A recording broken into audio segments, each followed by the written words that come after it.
اس ملک کی آبادی کا تقریباً 49% حصہ خواتین پر مشتمل ہے، لیکن کیا آپ جانتے ہیں کہ پاکستان کی معیشت میں ان کی شرکت اس کے نصف سے بھی کم ہے۔ عورتوں کے لیے نوکری کے جو مواقع ہیں وہ کم ہیں۔ ہمارے ملک میں ایک نگینے ہیں جو چھپے ہیں۔ خواتین کی افرادی قوت میں کم شرکت صرف ایک صنفی مسئلہ نہیں بلکہ ایک معاشی نقصان بھی ہے۔ اگر کہیں چانسز مل جائے تو ان کو اس سیلری پیکیج ان کے بہت کم ہے، جس کی وجہ سے وہ سوچتے ہیں کہ بھی گھر ہی بیٹھ جائیں، زیادہ بہتر ہے۔ قدامت پسند معاشرتی قوتیں خواتین کے کام پر جانے کی مخالفت کرتی ہیں، اور پھر اس روایتی سوچ سے تو ہم سبھی واقف ہیں کہ عورت کو صرف گھر تک محدود رہنا چاہیے، جو کہ یقیناً ایک غلط تصور ہے، کیونکہ اگر آدھی آبادی ملک کی لیبر فورس کا حصہ نہیں بنے گی تو معیشت کا پہیہ کیسے چلے گا؟ اگر ہم اب نکلیں گے، پڑھیں گے اور آگے اور سب کو تعلیم یافتہ بھی کر سکتے ہیں، ٹیچنگ کر کے، کمپیوٹرنگ کر کے، اے آئی جنریشن، اتنی ٹیکنالوجیز آ گئی ہیں کمپیوٹر کے ذریعے، تو ہم اپ گریڈ کر سکتے ہیں روزگار کے مواقع بہت زیادہ۔ میں ہوں عرفان آفتاب، اور آج کی ایکسپلینر ویڈیو میں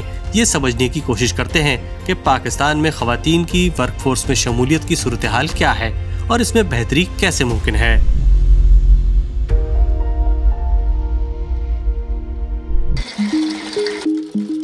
آج سے 30 برس قبل پاکستان میں خواتین میں ملازمت کی شرح 12.5% تھی، اور کئی سالوں تک اس شرح میں کوئی مؤثر تبدیلی نہیں آ سکی۔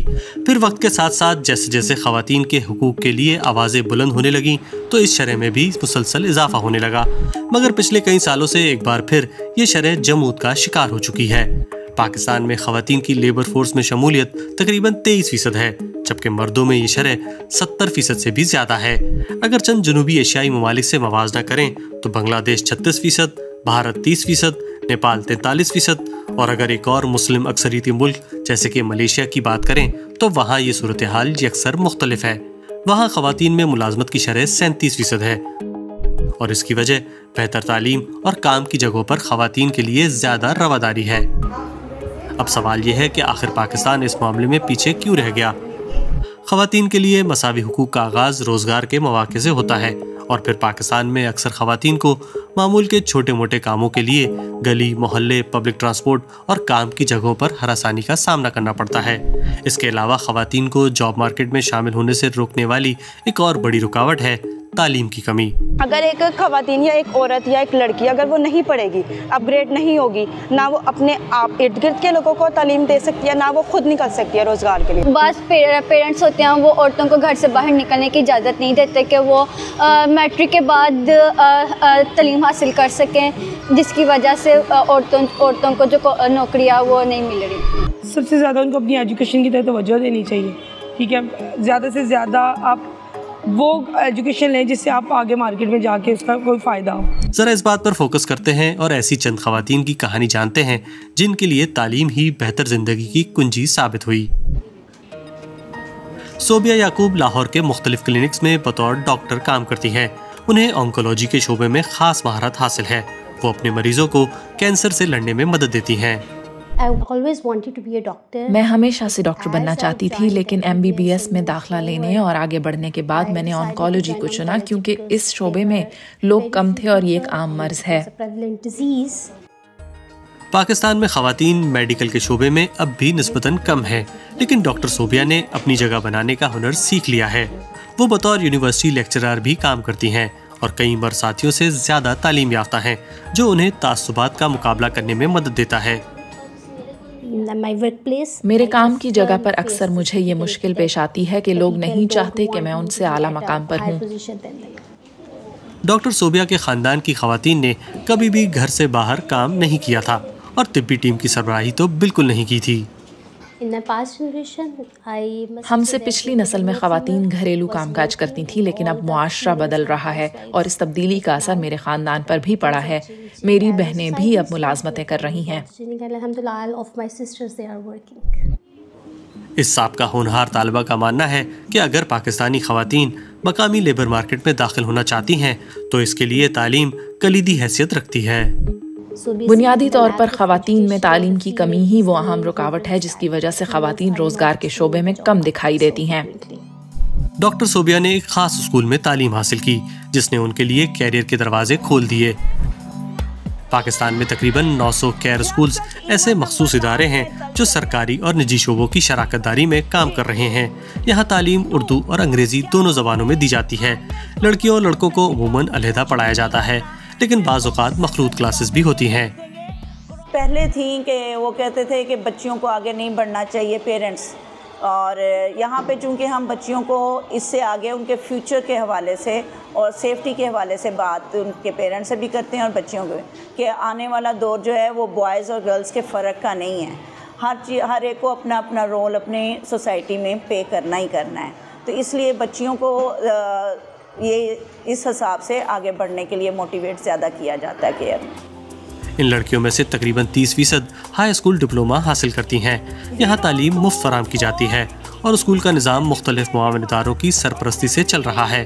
ان اسکولوں کا مقصد خاص طور پر کم آمدنی والے گھرانوں سے تعلق رکھنے والے بچوں کی مدد کرنا ہے، اور یہ ماں جو اپنی بیٹی کو یہاں اسکول چھوڑنے آتی ہیں اس بات کو سراہتی ہیں کہ کیئر اسکول مفت ہے، جبکہ دیگر ایلیٹ اسکولوں میں بھاری فیس لی جاتی ہے۔ سرکاری اسکولوں کا نصاب اکثر ناقص ہوتا ہے، جو بچوں کی تعلیم میں رکاوٹ بنتا ہے۔ پاکستان میں نوکریوں کے مواقع بڑھانے کے لیے ہمیں جو ہے نا وہ خواتین کو آگے لانا پڑے گا، ان کی ایجوکیشن پہ زیادہ توجہ دینی پڑے گی، اور دیکھیں کہ جو اتنا افورڈ نہیں نہ کر سکتے وہ زیادہ بچیاں پڑھتی ہیں، ہمیں ان کی طرف فوکس کرنا چاہیے، ہمیں ان بچوں کو ان ٹیلنٹڈ بچیوں کو نکالنا چاہیے جو چھپی پڑی ہیں، کیونکہ ہمارے ملک میں ایک نگینے ہیں جو چھپے ہیں۔ آئیے ملتے ہیں سیما عزیز سے جو کہ کیئر اسکول کی بانی ہیں۔ تعلیم ہی واحد ذریعہ ہے جو سب کو برابری کا موقع دیتی ہے، لیکن صرف معیاری اور مساوی تعلیم ہی حقیقی برابری لا سکتی ہے۔ سیما عزیز نے ایک کاروباری خاتون کے طور پر خود یہ ثابت کیا ہے کہ برابری کے مواقع کیا معنی رکھتے ہیں۔ اکثر اوقات خود خواتین ہی دوسری خواتین کے لیے رول ماڈل اور رہنما کا کردار ادا کرتی ہیں۔ مثلاً ماریہ عمر، وہ ایک جامعے کی فارغ التحصیل ہیں اور انہوں نے متعدد تربیتی کورسز کے ذریعے خواتین کو یہ صلاحیت حاصل کرنے میں مدد کی ہے کہ وہ گھروں سے ہی بطور IT ماہرین خود مختار انداز میں کام کر سکیں۔ یہ تعداد ہزاروں میں ہے۔ تقریباً 7 سے 8 ہزار طالبات کو ہم نے تربیت دی، جو مجھے یاد ہے ان 10 طویل برسوں میں جب ہم یہ پروگرام چلا رہے تھے۔ تو ناظرین، آپ نے دیکھا کہ ان کہانیوں سے ایک بات تو ضرور ثابت ہوتی ہے کہ تعلیم صرف شعور ہی نہیں دیتی بلکہ خود اعتمادی، ہنر اور فیصلہ سازی کی صلاحیت بھی دیتی ہے۔